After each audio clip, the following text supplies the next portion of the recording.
স্বপ্নের দেশ ইউরোপ। আপনারা যারা ইউরোপে আসতে চাচ্ছেন, আমি তাদেরকে সব সময় বলি, আপনারা যেই কাজের জন্য আসবেন সেখানে আপনি অবস্থান করুন, সেখান থেকে আপনি ফ্যাসিলিটি তোলার চেষ্টা করুন। একান্ত আপনার সাথে দুর্ঘটনামূলক যদি কোনো কিছু হয়ে থাকে সেক্ষেত্রে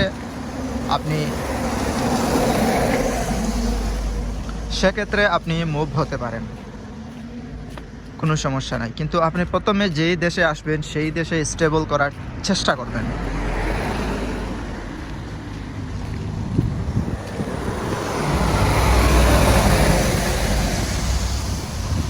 আপনি যদি রোমানিয়াতে আসেন, আপনি রোমানিয়াতে থাকার চেষ্টা করবেন। আপনি যদি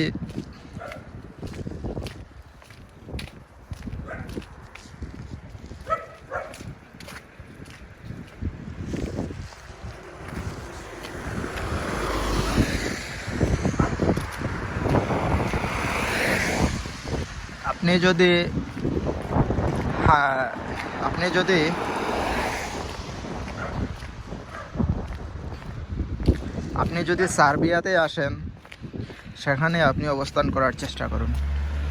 আপনি যদি ক্রোয়েশিয়া আসেন, আপনি ক্রোয়েশিয়াতে স্টেবল করার চেষ্টা করুন। আপনার যদি একান্ত দুর্ঘটনাজনিত কোনো কিছু না হয়ে থাকে তাহলে আপনি মুভ না হওয়াই আপনার জন্য উত্তম। আর রোমানিয়া যেহেতু সেনজেনে অন্তর্ভুক্ত, সেক্ষেত্রে আমি আপনাকে বলবো আপনি রোমানিয়াতে স্টে করার চেষ্টা করুন। আজ না হয় কাল আপনি এর ফল উপভোগ করতে পারবেন।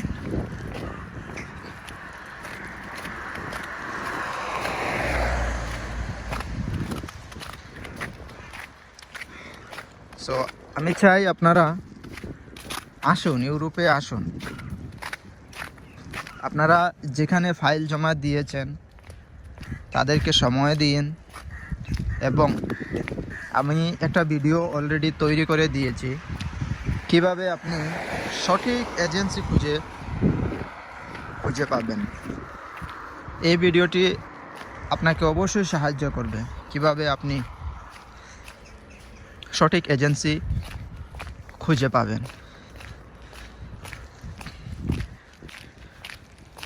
সো আমার ভিডিওগুলো দেখলে আপনি বুঝতে পারবেন এজেন্সি কিভাবে পাবেন, কিভাবে অ্যাপ্লাই করবেন, কিভাবে তাদেরকে জাস্টিফাই করবেন। সব মিলিয়ে এই ভিডিওতে তথ্য দেওয়া আছে। আপনারা ইউটিউবে, ফেসবুকে এবং টিকটকে ভিডিও দেখেই আপনারা কিন্তু পাগল হয়ে যান। কেউ যদি আপনাদেরকে বলে ভ্যাকেন্সি আছে, প্রচুর কাজ আছে, প্রচুর পোস্ট খালি আছে, আপনারা এগুলা দেখে লোভে পড়ার কোনো প্রয়োজন নেই। আপনি সময় নিন এবং আপনি 1 সপ্তাহ সময় নেন, 2 সপ্তাহ সময় নেন। আপনি পাগল হয়ে যাইয়েন না। এই বুঝি চলে গেল, আজ জমা দিলেন কালই যে আপনার বিষয় হয়ে যাবে তা না। একটা বিষয় হতে কমপক্ষে 7 মাস 8 মাস লেগে যায়। তো আমি আপনাদেরকে সাজেস্ট করব আপনারা এজেন্সি নির্বাচনে যেন হারেন না। আমি কোনো এজেন্সিকেও রিকমেন্ডেড করব না যে আপনি ওই এজেন্সিতেই আপনি জমা দিন। আমি আপনাদেরকে যেটা শেখাবো সেটা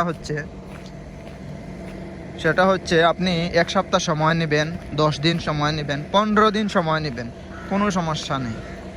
কিন্তু আপনি সঠিক এজেন্সি যদি খুঁজে না পান সেক্ষেত্রে আপনার অনেক সমস্যা হবে। টাকাটা ইনকাম করতে কিন্তু অনেক কষ্ট, তাই না? যারা মিডল ইস্টে আছেন তারা জানেন টাকাটা কত কষ্টের ইনকামের টাকা। যাই হোক, প্রথমত আপনারা 10টা এজেন্সি সিলেক্ট করবেন। ওই 10টা এজেন্সি নাম্বার নেবেন এবং খাতায় নোট করবেন এজেন্সির নাম, ঠিকানা এবং মোবাইল নাম্বার, হোয়াটসঅ্যাপ নাম্বার, এগুলা নোট করবেন 10টা। নোট করার পরে এই 10টাকেই আপনি ফোন দিবেন। ওকে, এই 10 জনকে ফোন দিবেন। ফোন দেওয়ার পরে আপনি বিস্তারিত তথ্য নেবেন। ওরা কিভাবে কাজ করে, তাদের কাজের দক্ষতা কী, তাদের ফেসবুকিং দেখবেন, তাদের ইউটিউব আছে কিনা সেটাও দেখবেন, তাদের টিকটক চ্যানেল আছে কিনা সেও দেখবেন, এবং সরাসরি আপনারা ওই জায়গায় যাবেন এবং তাদের যে লাইসেন্স নাম্বারটা থাকবে, প্রত্যেকটা এজেন্সি, রিক্রুটিং এজেন্সি যারা আছে তাদের নাম্বার কিন্তু থাকে, তাদের একটা কোড নাম্বার থাকে। সেই নাম্বার দিয়ে সার্চ করবেন গুগলে, বুয়েসেল, আমাদের বাংলাদেশি হচ্ছে সরকারি রিক্রুটমেন্ট এজেন্সি বুয়েসেল। সো বুয়েসেলের আন্ডারে ওনারা আছেন কিনা রেজিস্ট্রেশন করা, সেই ব্যাপারে আপনাদেরকে নিশ্চিত হতে হবে। সে নিশ্চিত হওয়ার পরে আপনি আপনার ফাইল জমা দিবেন তাদের কাছে নিঃসন্দেহে। এবং তাদের কন্ডিশন কি, আপনার যদি ভিসা না হয় সেক্ষেত্রে আপনি কত টাকা পাবেন, রিটার্ন ব্যাক পাবেন কত টাকা, অথবা আপনাকে প্রথম অবস্থাতেই ফাইল জমা দেওয়ার সাথে কত টাকা জমা দিচ্ছেন সেটা আপনি যদি ভিসা না হয় সেটা আদৌ ফেরত পাবেন কি না, সে সম্পর্কে আপনি বিস্তারিত তথ্য আপনি জিজ্ঞাসা করবেন। এবং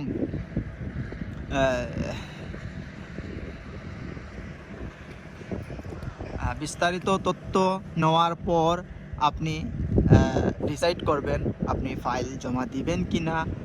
আর বাংলাদেশে এই এজেন্সি, রিক্রুটিং এজেন্সি কিন্তু অনেক বেশি আমাদের দেশে আছে। যারা শহরে অঞ্চলে বসবাস করেন ওই জায়গায়ও পেয়ে যাবেন।